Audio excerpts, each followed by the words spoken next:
Жинақ мәтін, аннотация. Да, енді бейнебаян мұқият тыңдаймыз, қазір осыған аннотация жасамыз.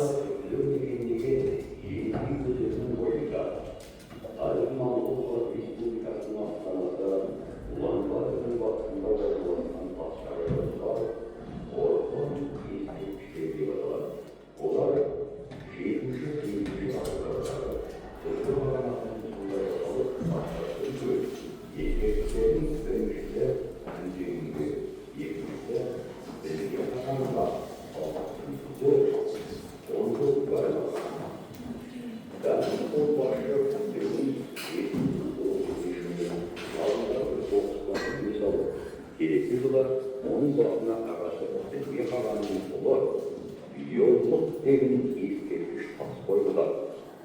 Devinin şortlarını yıka olsun, onu gönül güzelliğinin ilk geçmişte kaşak yazdırar.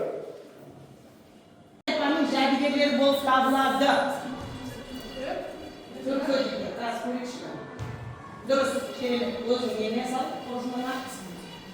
Кейінгісі, жырды тасқа қашап жазған кім? Барман Асылбек, Айсен. Көтегін дейді. Бұның да өткен тақырыптар ғой. Биолог тебінеді. Кейінгісі, ғалымдардың көне түркі жазуына берген атауы қандай? Руна дейді, қазір көреміз.